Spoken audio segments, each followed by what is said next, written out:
Nu bira jira dhugaan ishee akkasii jedhanii faak jedhanii sinitti himaa jechuudha. Sinitti himaani elali waan aarsina dubbisu anatu beeka.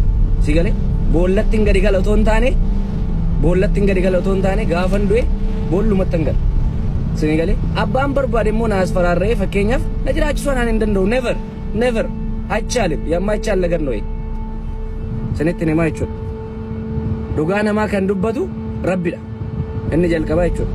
Dhugaa namaa kan haasa'u Waaqa.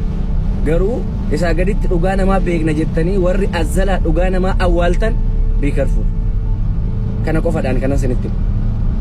Yoo dhugaa namaa beekte immoo kottuuti bayiiti. Waan jiru intalli sana sababa maaliif akka of ajjeeste? Maal taatee akka of ajjeeste? Maallaqa nyaatamtee of ajjeeste? Jaalattee of ajjeeste? Maal taatee akka ishiin of ajjeeste kottuu bayiiti nutti.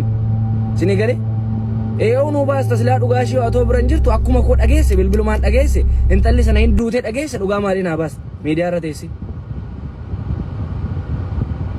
Na anna of galchaa dhugaa rabbi baay'ee waan miira keessa nama galchuu fi waan irra deddeebi'ame dargaggeessi maqaan isaa Firoo jedhamu kan guyyoota takkaan dura intaloo maqaan isii Kaarruu jedhamtu galaafatee gara sooshaal miidiyaa TikTok laayivii seenuun ani najjeefne jechuudhaan dhaadate.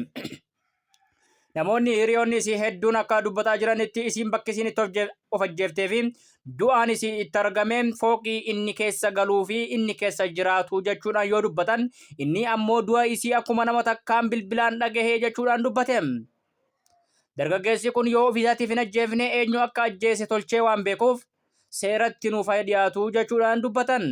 Gurbaan kun seeratti qabamee dhiyaachuu dhabuun haga ammaatti namoota garaagaraa hedduu kan mufachiisa yoo ta'u garuu propaganda garaagaraa sooshaal miidiyaa irratti oofaa jira. Bitamtoota garaagaraa bituudhaan shamaroota garaagaraa bite nama Kaarruuf yaadu fakkeessuun boo'icha sobaa boochisaa jira. Yeroo maraa Oromoo keessatti wantoonni namni hin beeknee fi hedduun kan ta'aa jiru ajjeesaatu boo'a. Namoonni yeroo namni takka ka'ee du'ee ajandaa godhanii usanii bo'anii iyyan gaafa guyyaa lama ammoo yoo gaafattee eenyu jedhanii kan deebisanii si gaafatan namoonni kun dhiiga Oromoo dhoksuu irratti xiyyeeffannaa guddaa qabanii jechuudhaan saaxilaman. Namni kun dargaggeessi kun waggoota muraasa dura gara Dubaay kan dhufe gara intaloo ajjeese kanaatiin yoo ta'u garuu yeroo isiin duutu akkuma nama tokko bilbilaan dhagahe jechuudhaan dubbate. Garuu dhugaan jirtu bakki intalti of ajjeeftee mana madaamii fi mana ijaasaa osoo hin taane bakka jireenya isaarraayyii jedhame. Yeroo isiin of ajjeeftu inni yoo ajjeesuu baates maaliif akka of ajjeeftee fi eenyu akka gaddarbees ni beekaa jedhame. Kabajamtootaaf jaallatamtoota keenya dargaggeessi kun biyya Dubaay Imiraatota keessa kan jiraataa jiru yoo ta'u propagaandaa sobaaf facaasuudhaan gurbaan Dubaay keessaa baheera jedhanii faana dhoksuuf yaalan. Haa ta'u malee gurbaan hanga inni laayivii seenee jirutti biyya Dubaay Imireet keessa akka hin baane lookeeshinii ni agarsiisa jedhame.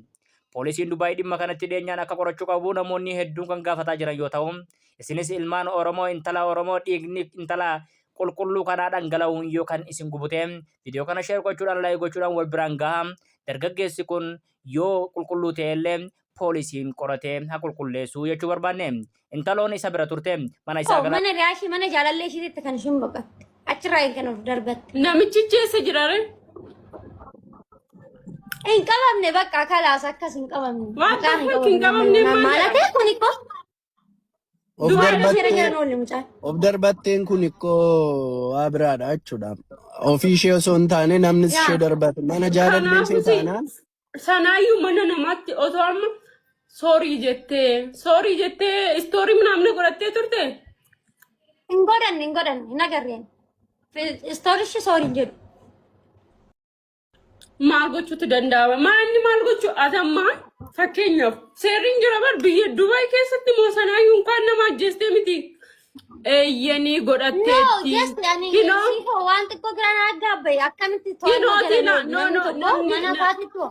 Hiriyyaan tiyya akka jettee eeyyan godhatteetti. Mucichi biyya galee jira inni hin jiru jechaa jiru. Okay, duruma galee kaan nama miti. Maa biyya galee jechuun jasta erga uumamaa keessa hin jirre. Namni baay'een godhatteetti garuu stoorii. Akkami dhabeetta? Horii jettee stoorii irratti. Biiftu. Stoorii faamilii jettee kinoo.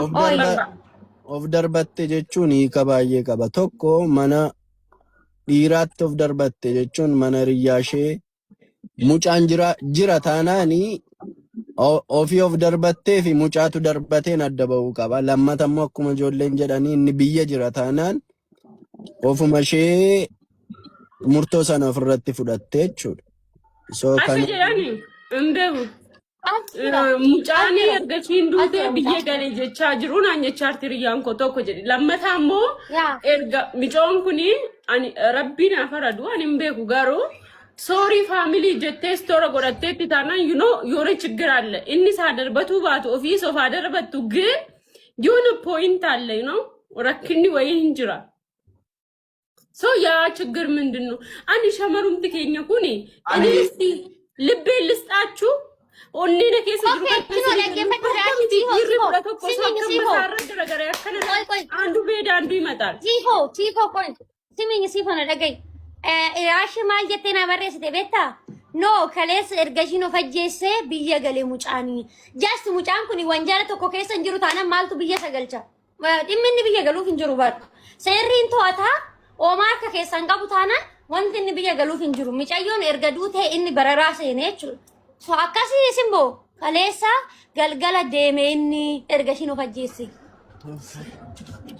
Hiriyaat mi tamaan akkanatti naa barreessi. Walumaa gala garuu shamarran keenya gaafa waa of gootanii keezii keessanillee barreeffachuu qabdu sii gadi. Garuu wallolanii jiru mucaanii biloo. Inni akkuma nama tokko guyyaa du'a isii bilbilaan nagahee jechuudhaan kan dubbate yoo ta'u garuu hiriyoonni isii fi namoonni du'a isii bakka sanarraa kaasan bakki isiin itti of darbitee fi bakki isiin itti duute naannoo mana jireenya isaatii jechuudhaan dubbatan. Gurbaan haa ta'u malee ani akkuma nama tokkottan nagahee namni gariin birriitu jalaa nyaatamee of ajjeefte jedha. Namni gariin immoo abbaa manaa isiitu ajjeete jedha. Dhugaa kan beeku rabbumaa jechuudhaan dubbate. Dargaggeessi kun qoma dhiibee biyya Dubaay keessa kana hanga ammaatti jiraataa jiru yoo ta'u ilaa hanga har'aatti mana seeraa yookaan qajeelcha seeraa poolisiidhaan to'atamuu dhabuun isaa ajab nu jechisiise. Biyyi Dubaay akkuma biyya Itoophiyaa taate ammoo maali dhimmi kuni maaliif hin laalamne jechuudhaan komii gaggeessaa jiran. Intalti duute kun ilmoo namaati. Bakki isiin itti duute kun immoo bakka firendiisii yookaan hiriyaasiiti. Hiriyaan isii kunii fi firendii isii kun yeroo baay'ee wal qoccolaa kan jiran yoo ta'u guyyaa takkarra lama rukutee jira jedhame. Namoonni hedduun jeddulammaan nyaara kuuleetti kan jeddulammaan nyaara kaarrootti godaansa madaa hamaa kan argan yoo ta'u kana maaltu akkasi godhe jedhanii yoo gaafatan eeksii kan koo yookaan firendii kan koo firootu na rukutee jechuudhaan deebifte.